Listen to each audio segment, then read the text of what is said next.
Good afternoon. I'm Cami Abernathy, Dean of the Herbert Wertheim College of Engineering. Thank you for joining us. We are thrilled to have with us today Dr. Lily Elefteriadou to discuss the I Street Living Lab and how it is transforming highways. Dr. Elefteriadou is the director of the UF Transportation Institute and the Barbara Goldsby Professor of Civil Engineering at the University of Florida. Her research focus is traffic operations, traffic flow theory, and simulation. She's the principal investigator of the U.S. Department of Transportation-funded Regional University Transportation Center for Region 4, known as STRIDE, which focuses on reducing congestion and addresses research, education, tech transfer, and workforce development for transportation. Dr. Elefteriadou has served as the principal investigator for several other federal and state projects funded by the National Cooperative Highway Research Program, the National Science Foundation, the Federal Highway Administration, Pennsylvania Department of Transportation, and Florida Department of Transportation. She has authored or co-authored more than 200 publications and reports related to traffic operational quality and highway design, as well as a textbook titled Introduction to Traffic Flow Theory. She serves on the editorial board of the Transportation Research Part B and is a former chair of the Transportation Research Board's Highway Capacity and Quality of Service Committee. She is also a past president of the executive board of the Council of University Transportation Centers. Dr. Elefteriadou has received several awards for her research, including the 2021 ARTBA Research and Education S.S. Steinberg Award, the 2019 ASCE Harlan Bartholomew Award for her work on I Street, and the 2015 ASCE James Laurie Prize for her contributions to highway capacity analysis, the 2015 ARTBA Ethel S. Birchland Lifetime Achievement Award, and TRB's Fred Burgraff Award for Excellence in Research in 2001. She was awarded a Fulbright Scholarship to perform research at the Technical University of Delft, Netherlands, in the fall of 2001. Dr. Elefteriadou received her graduate diploma in Surveying and Environmental Engineering from Aristotle University of Thessaloniki in June 1987. She received her MS degree in Civil Engineering from Auburn University in June 1990 and her PhD in Transportation Planning and Engineering from NYU in June 1994. With that, please welcome Dr. Elefteriadou. Thank you, Cami, and it's a real pleasure to be with you. I'm gonna share my screen, and I hope you can see my full screen now. So it's a pleasure to talk with you about the I Street Living Lab and the research we've been doing and the deployment of equipment we have here in Gainesville and around the University of Florida campus. So what is I Street? It started as a collaboration of the University of Florida, the Florida Department of Transportation, and the city of Gainesville. And it is a unique real-world living lab where we can test a variety of advanced transportation technologies in the real world. We have already installed extensive equipment, and I'm going to talk about our infrastructure and what's available. And we have more than 30 research projects ongoing at the moment. We have several of those research projects working with artificial intelligence type applications ranging from data and detection and autonomy and several other components. So I'm going to touch on several different projects that use artificial intelligence. First, the I Street Lab, we have a website where you can look at the list of different research projects, and this just shows the website location and just a screenshot that shows the location of different detectors. Roadside units is what we call them, RSUs, which provide connectivity from the infrastructure to vehicles and other components that can accept it. So the dots here are showing where our equipment is, and as you see, it's all around the University of Florida campus, but also along I-75 and several of the arterials around Gainesville. So I'm going to talk about several of these. The map that I'm showing here also showing locations where we are collecting data across Florida. This map is showing the autonomous connected vehicle type applications that the Florida Department of Transportation has across the state. And the stars are showing locations where we have projects from UF and we are collecting data. So as you can see, we have projects along the I-4 corridor between Orlando and Tampa. We are collecting data. We have a project in the Florida Keys. We have data coming from Orlando and of course along I-75 and around Gainesville. So in addition to what we have in Gainesville and around Gainesville, we are collecting information and data from several other locations across Florida. Now, why Gainesville? I get this question a lot. Well, if you think about it, Gainesville has every single mode, and we do have congestion, significant congestion interaction between those different modes. We have one of the most used transit systems in the state in terms of per capita, and we have lots of pedestrians, bicycles, scooters, micromobility, electric scooters, and therefore, when you're thinking about a living lab, you can you have all kinds of situations in a relatively small area. We also have a relatively younger population. You know, students are much more willing to test these new technologies and play with new apps, and so it's much easier to test some of these new applications that we are developing. So our vision for iStreet is to be the place where we have technologies being tested, developed, deployed. We want to be the go-to place for mobility innovators. And because of the equipment we have already, the cameras, the observations, the data, it becomes much more flexible to be able to test a variety of different transportation technologies. So what iStreet is doing, and we want to continue to expand in that direction, is to provide this ecosystem for collaboration, for research, for testing, but also for deployment, because that's a significant issue with those types of technologies. You know, we can do a lot in theory and in simulation, but the challenge becomes when we're dealing with humans in the loop, when we are in a much more complex environment and we are looking at the interactions between different types of technologies. There are several other test beds around the country and around the world, but the vast majority of them focus on a particular aspect, let's say freeway operations or signal control or pedestrians. In our case, the way we envisioned this and the way the Living Lab has been developed is to allow for evaluating the entire system. And that's where, because of the realistic way the Gainesville system is in a relatively dense environment, we're able to make progress on that. So as I said, we're interested in the system, not just the one component. We're looking at the interactions between different technologies. And secondly, we want to work at the intersection of research and practice with an emphasis on deployment, where we think is the crux of the problem. We have currently more than 130 faculty affiliates, excuse me, within the University of Florida Transportation Institute, and that is one of the strengths of the University of Florida, is the diversity of expertise that we've been able to pull to be able to work on these 30 research projects that we currently have.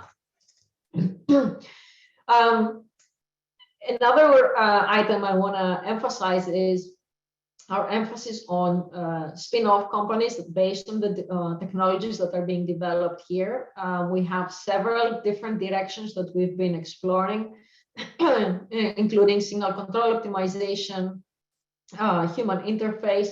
And so we want to collaborate with industry and leverage what we have within the living lab to be able to accomplish that.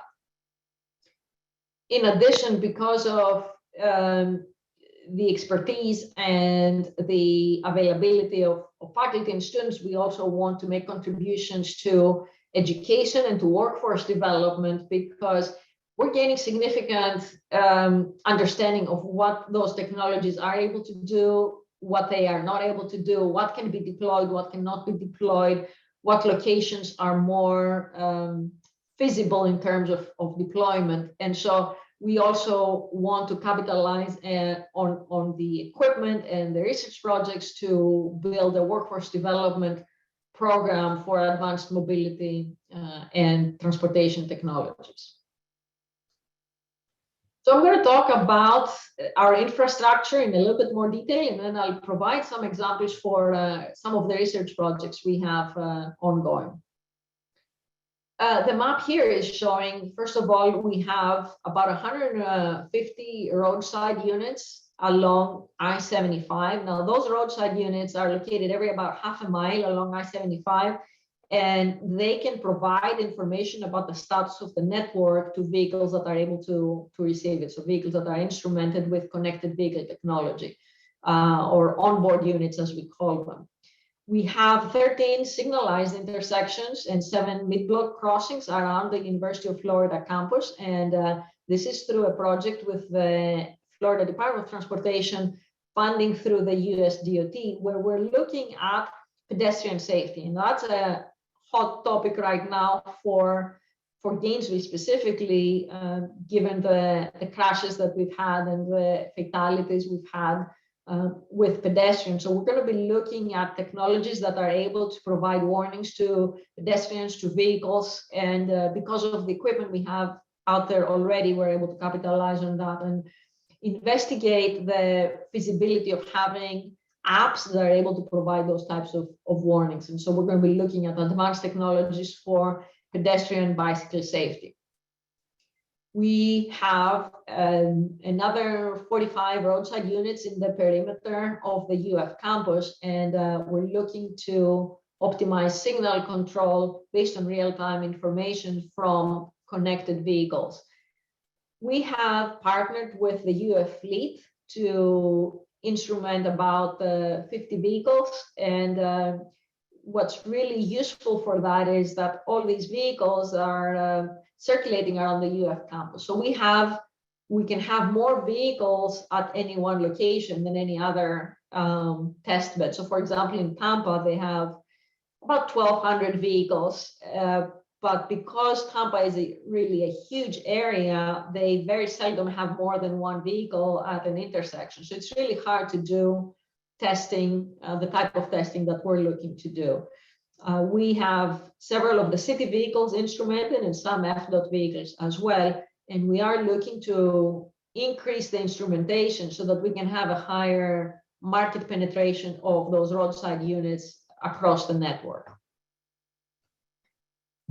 Dr. Sanjay Ranga from computer science here at UF has developed a data analytics interface, and this includes data from all the locations that I was showing earlier. And this can be of huge assistance to anybody interested in looking at data related to advanced technologies, and also for agencies interested in a dashboard kind of setting where they can look at how traffic signals work, maintenance issues and so on.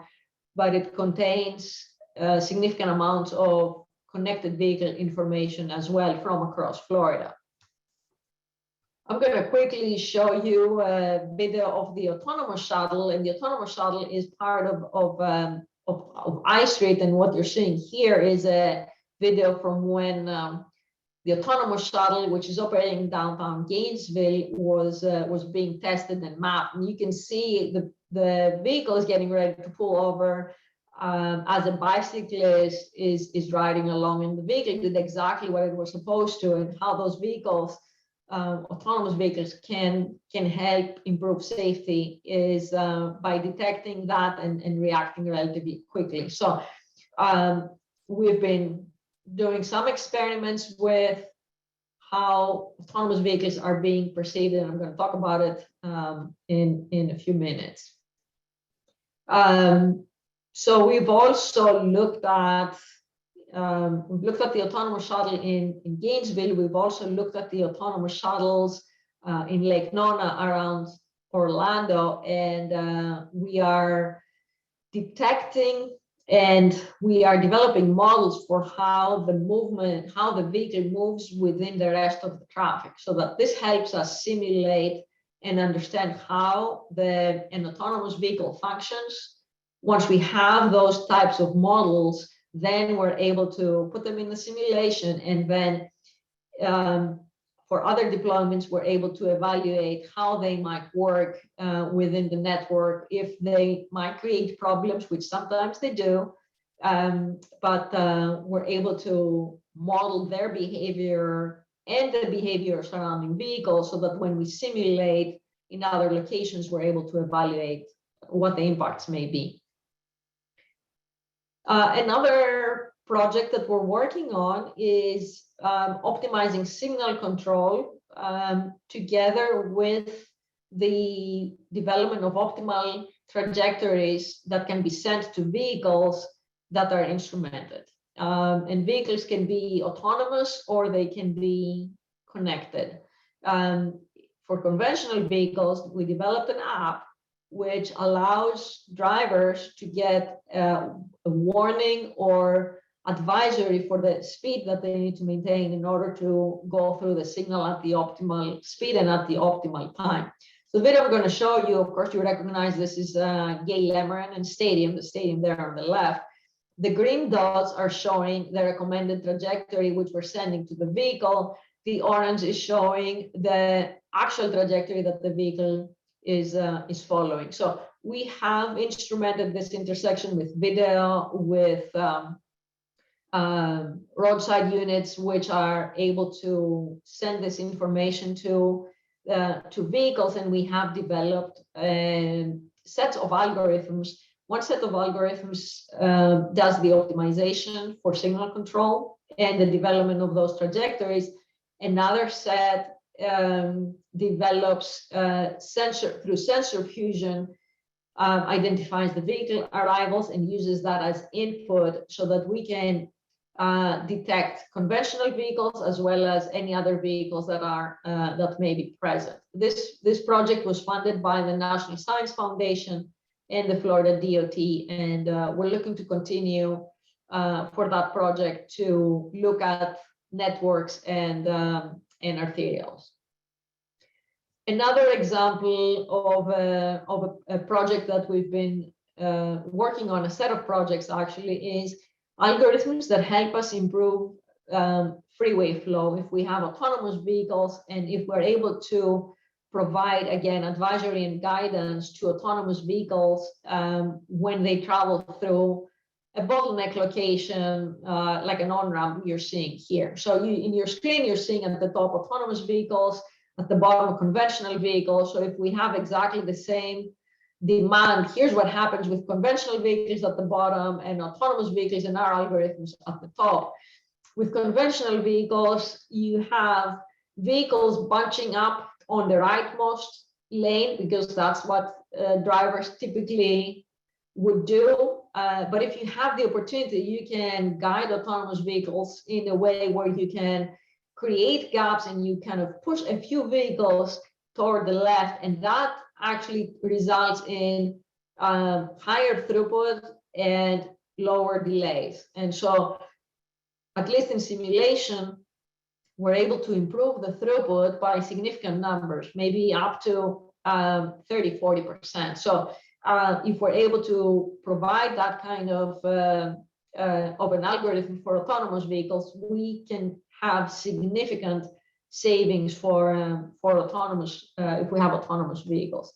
I'll show you a similar case here where we have a weaving situation. And again, you see at the top the autonomous vehicles, at the bottom the conventional vehicles, and you will see as the simulation is running that you have much more, with the same demand, much more congestion that forms when you have conventional vehicles.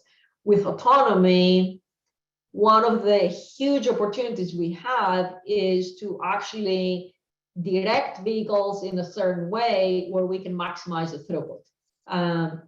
Humans, it's very difficult to do that because we don't follow directions. And so if the trajectories are set by a system which can optimize their path, and the vehicles can receive that and execute, then we can have significant savings in terms of throughput and travel time. So we have a series of projects where we are looking at different types of highway facilities that can typically form a bottleneck, like a weave, as I'm showing here, or a ramp that I showed in the previous one, and how we can develop trajectories that are realistic. They have to be realistic based on vehicle capabilities, but we can do a lot in terms of alleviating congestion.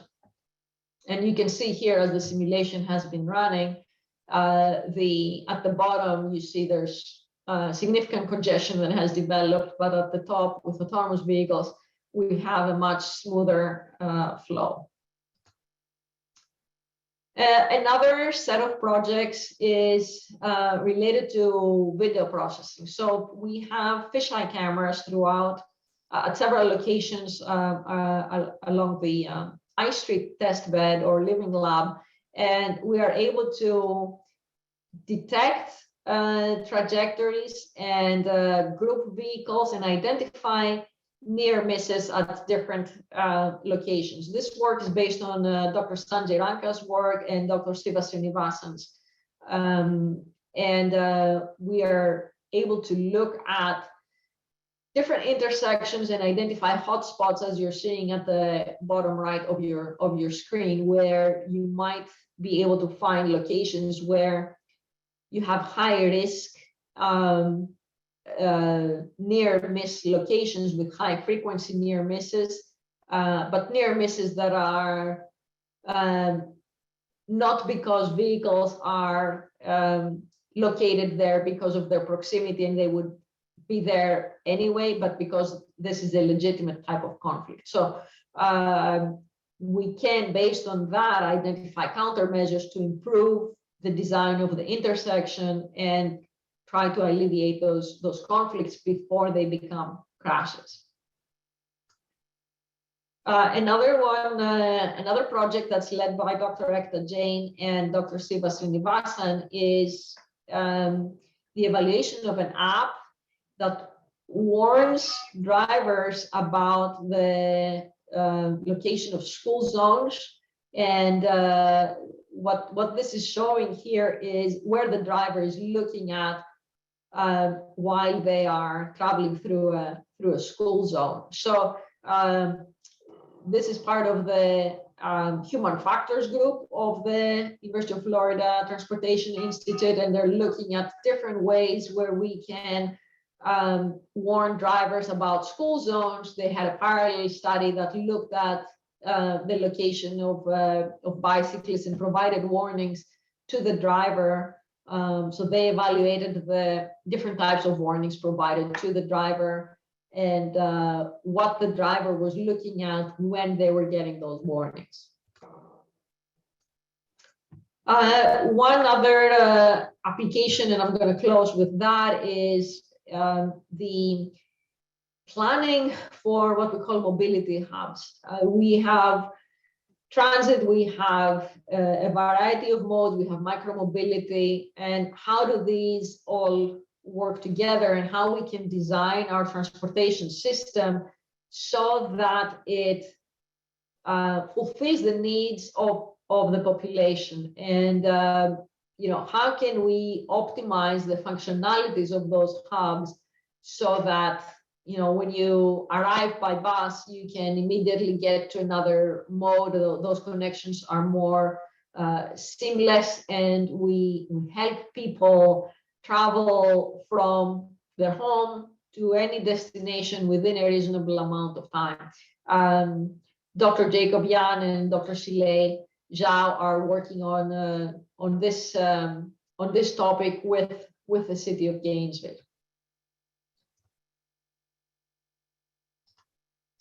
So to close, I want to thank you for attending the webinar. And if you have any ideas about collaboration, we're more than happy to explore. We talk with potential industry and other partners on a regular basis as part of the iStreet initiative. So feel free to contact me. And again, we're looking for opportunities to partner and make iStreet the go-to place for technology innovation. Thank you very much. Thank you, Lily, for that fascinating presentation. Great work. We're now going to answer questions from the audience. So please post your questions in the Q&A or the chat box, and I will curate them for Dr. Elefteriadou. But just to kick things off, I'm going to ask a question, Lily. Look into your crystal ball. Let's fast forward 5 years or 10 years, whichever you prefer. Tell me what transportation looks like and what's changed based on some of the technologies that you're researching now. Sure, thank you for the question. One of the significant factors has been, of course, COVID. That has changed the way we're looking at transportation for a couple of reasons. Number one, because transit is a very significant component for essential workers, for people who cannot or will not drive. And therefore, we have to place increasing emphasis on transit. The autonomy, connectivity, those continue to develop, and that space continues to expand and develop. And from a transportation management perspective, we need to stay on top of the development of those technologies so that we can understand what the impacts are. So, for example, micromobility is a huge disruptor in many ways, because there are questions about, does it compete with transit? Does it supplement transit? How can we make the two work together? So looking at technologies such as that, the autonomous vehicles and where those are headed, how can we have those improve safety rather than become a disruption? Those will continue to be issues that we need to stay on top of. How long before you think autonomous vehicles are prevalent on highways like I-75 or I-95 or the Turnpike? It's going to take a while for those to, the way that people may envision a complete driverless technologies. The more reasonable path that I see is the continuous proliferation of driver assistance technologies, and those exist already in higher end vehicles. Keeping your lane or cruise control, adaptive cruise control. You can use several types of vehicles and just drive along a freeway for long distances. You have to keep your hands on the wheel, but still you do much less than what we used to. The trick is, how do you transition? Because what if it's not door-to-door autonomy, it's really difficult, because if we rely on the vehicle, then we forget, we do something else, and all of a sudden we have to pay attention. It can backfire in terms of safety. So we have to be very careful with the way we are transitioning, and we use those adaptive technologies or assistant technologies. Questions from Caleb Boyer. What algorithms were the autonomous vehicles using? I'd be open to doing a collaborative paper on increasing throughput further. Absolutely, that would be fantastic. We have we collaborate with a mechanical engineering group, and the algorithms that we developed, that the optimal trajectories are sent to the autonomous vehicle for them to execute the trajectory. And so they had to develop a mechanism by which they would receive the trajectory, so that the vehicle would follow a set of waypoints. But then if we wanted to have in place a way to where if something else happened and the vehicle had to take evasive action, they could. They would overrun the trajectory that we recommended. That resulted in us having to have a loop where if there was a change in what the vehicle was doing, we had to re-optimize. So we had to change to take that into account. Next question is about tires. Has there been any tire safety related research at UF that links driving style and road conditions to tire wear and health? That is interesting. I am not familiar with this type of work. I would say probably the mechanical engineering department would be the best one to answer that. Yes. Questions from Serdar Curley, one of our colleagues. What can you say about the legal and ethical issues involving autonomous vehicles? Is there any research being done on this? There is a lot of work on legal issues, on insurance issues, who's going to pay for what, ethical issues in terms of equity. I'll give you an example. When we were evaluating advanced technologies here in Gainesville, we got questions with respect to why is the city spending money on autonomous vehicles when we have all these other needs.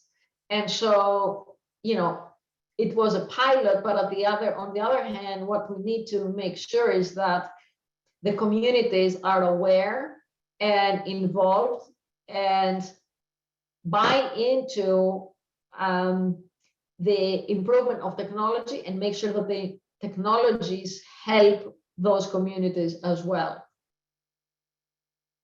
Regards to the insurance issue, I've been told by some that the liability will shift from the individual to the manufacturer. Do you see that kind of transition occurring? And if so, over what period of time? I think this is a long way off because still we don't have vehicles that are at levels 4 and 5 as the SAE is defining them. So the technologies we have are still level 3 driver assisted technologies. And so, yeah, I think it's going to take a long time for us to be able to have door-to-door service. And I'll say something else for that. In terms of safety, the more technologies we've had to improve safety, it hasn't helped us reduce the crashes because we all become more risky in our behaviors. We rely on the technology and therefore we're not able to reap all the benefits of those new technologies. And so I expect this is going to happen with autonomy as well. We're going to start relying on those vehicles to keep our lanes. But if the lane markings end, what happens if you're not paying attention? You're watching a movie, you're going to crash. So this is not going to be very helpful. It's interesting that it feeds our need for more risk instead of making us safer. Yeah. This is from Pablo Medina. He's asking if you're looking for more students. Pablo, I would suggest you just reach out to Dr. Elefteriadou directly. You can find her in the college directory and see if she's got any spots open. She is a great advisor there, I will tell you that. This question is from Troy Davis. Have you done or will you be doing research on traffic flow optimization through automation of traffic control systems?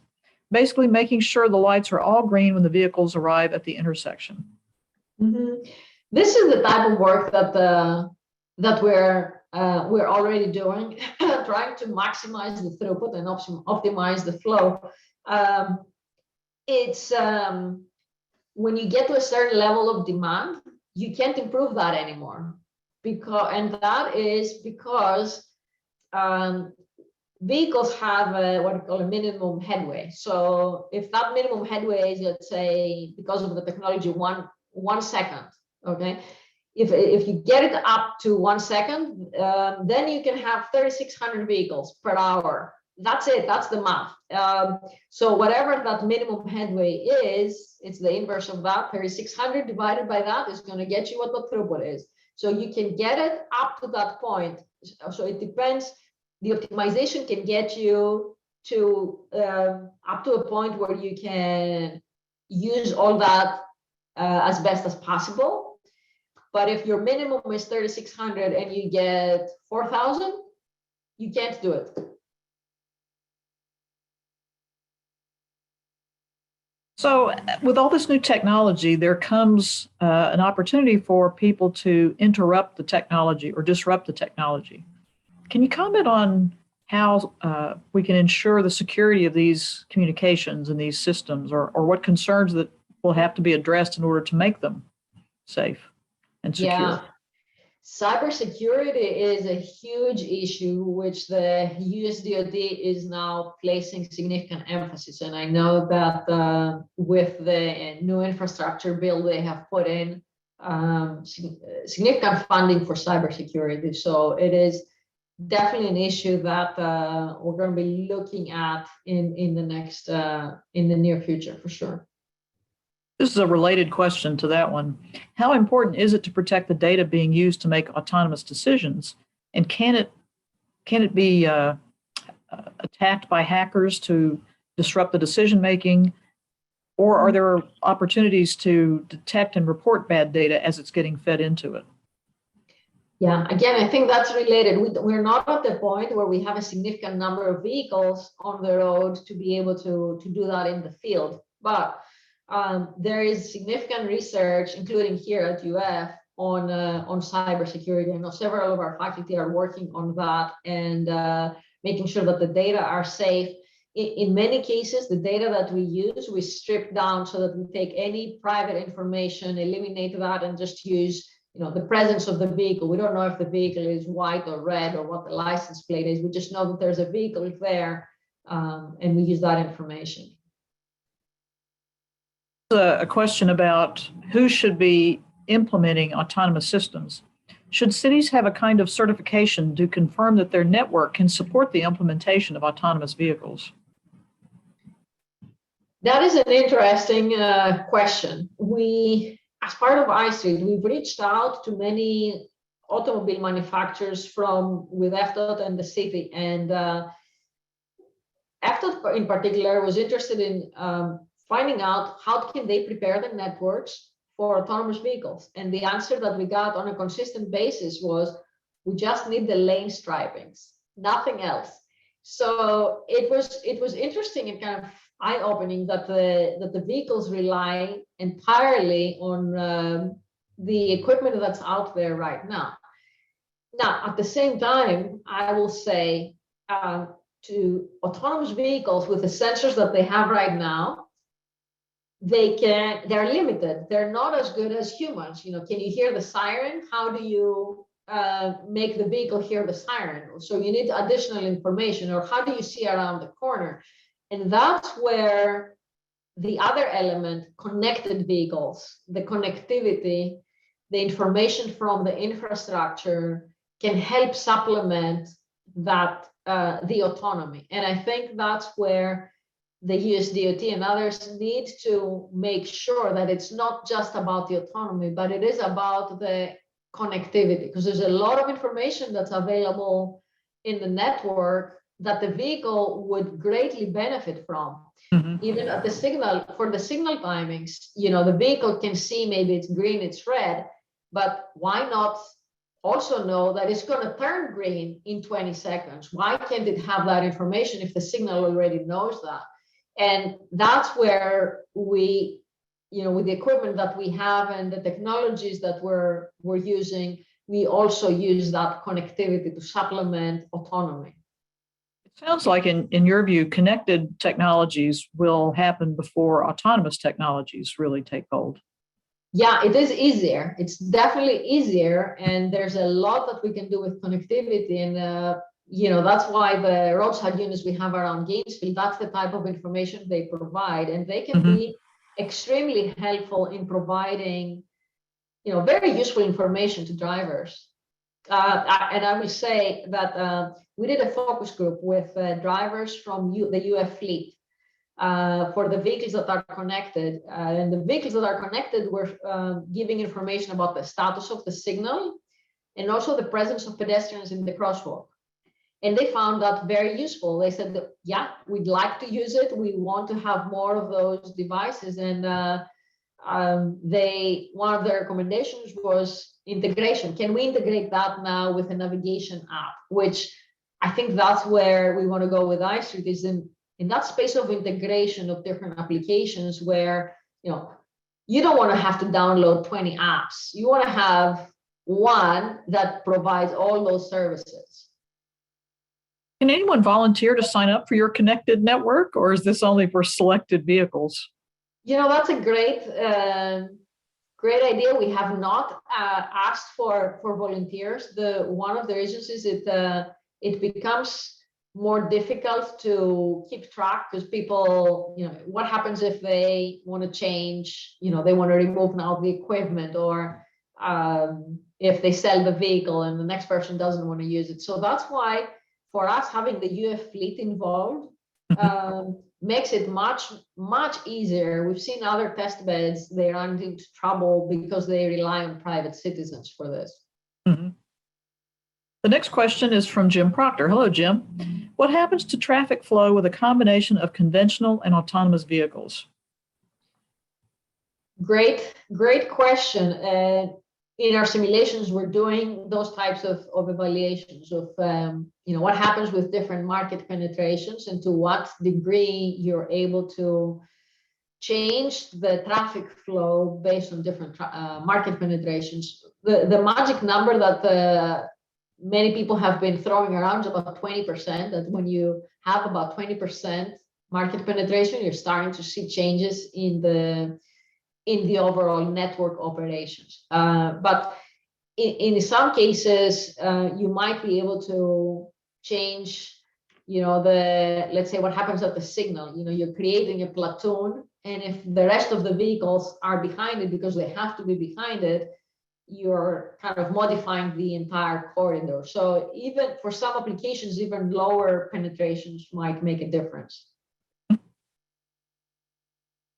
Do you do anything with human-computer interaction? And if so, in what ways could you see human-computer interaction being most useful to the field projects you work on, e.g. for the developers, end users, et cetera? There's several of our faculty are doing work with driving simulators. We have one in the college from engineering, Dr. Kaber and Wayne Zhang, and we have another one from occupational therapy, another set of our collaborators, Dr. Shailene Klassen.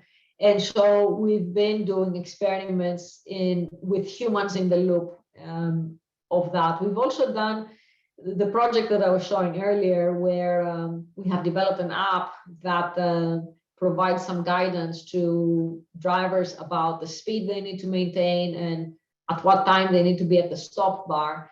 We've done some experiments with our students primarily to see how that app would be perceived, but we want to expand on those experiments with more humans in the loop, and we will be doing some experiments with pedestrians getting warnings. So look for that, and we're hoping to get some students to be involved in that.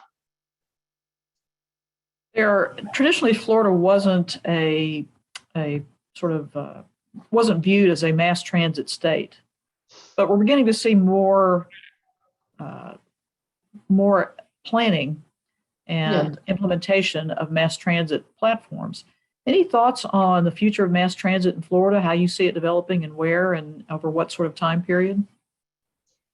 That's interesting. And with the infrastructure bill and the emphasis that it is placing, there is significant funding for transit systems. So I believe that we're going to see a significant increase. An important issue with transit is, if you want to solve the problem of congestion, there's a lot that you can do with transit. And even for what we're seeing here in Gainesville, it's a microcosm of what happens elsewhere. We have some neighborhoods that if people don't own a vehicle, it's very difficult to get to a job.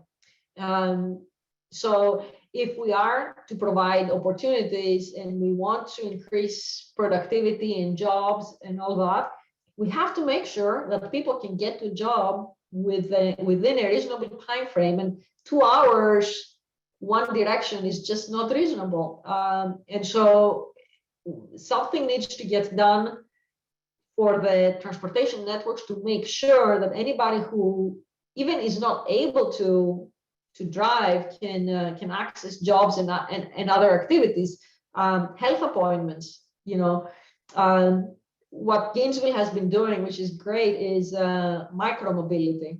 They have a micromobility project, which means you can dial up a small shuttle and they can come pick you up, drop you off at your destination.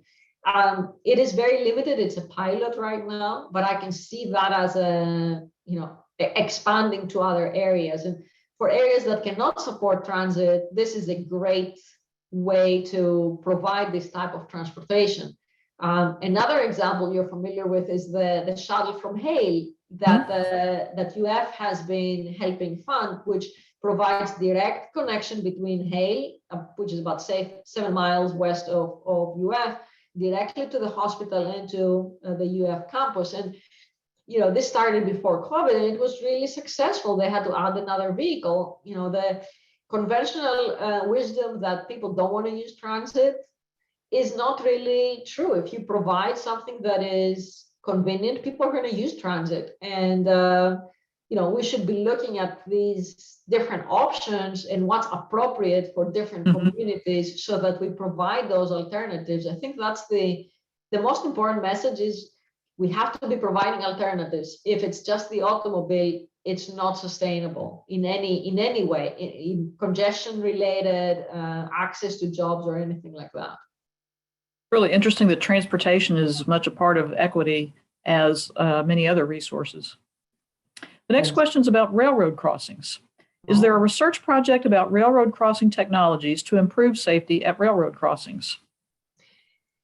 I am not familiar with anything at UF related to railroad crossings. I know that other universities around the country have been working on that. I know that some of our faculty from industrial engineering were working with CSX to from the optimization side, but I'm not familiar with any research that you have for railroad crossing specifically.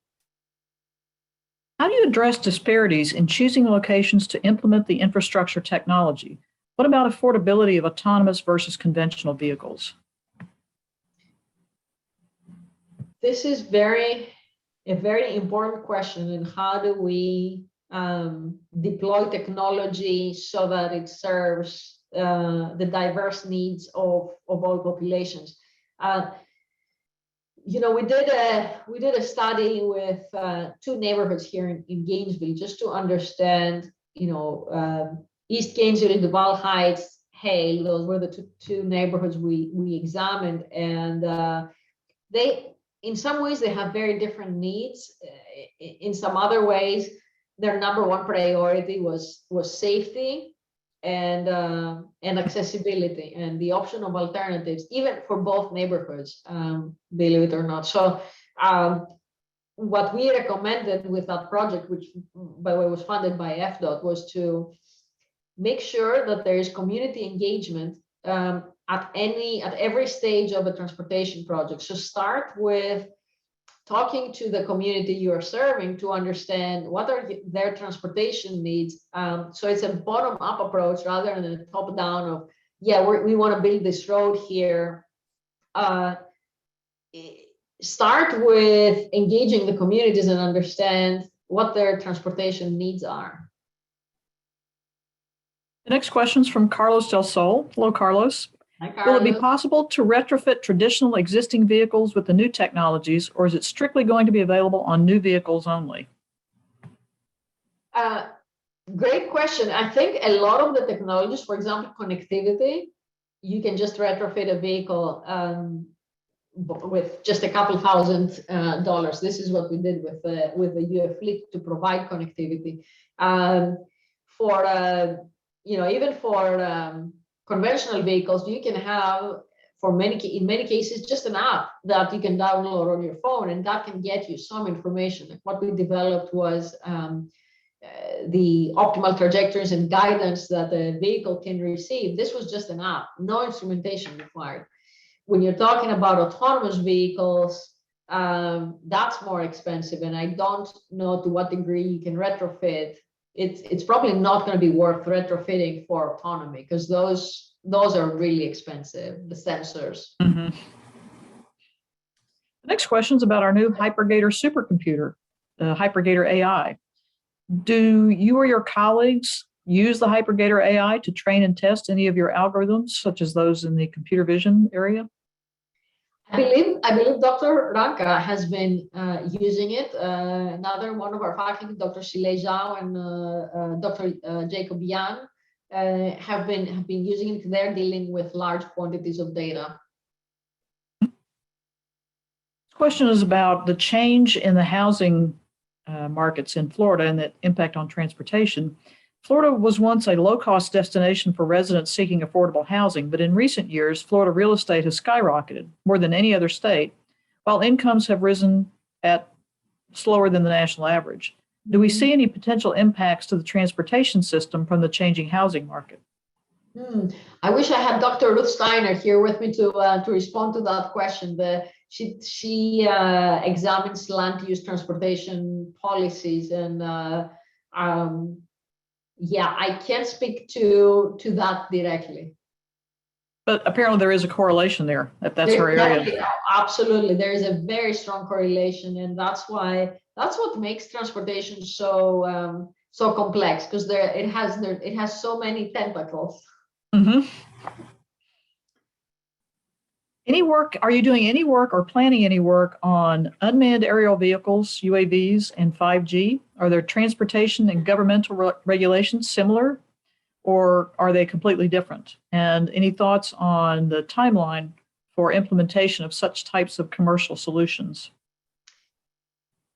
And I would add, not just, I'm assuming the UAVs are for cargo delivery and things like that, but also the eVTOLs, the vertical takeoff and landing electrical shuttles that people are proposing. What are your thoughts on airborne transportation mobility?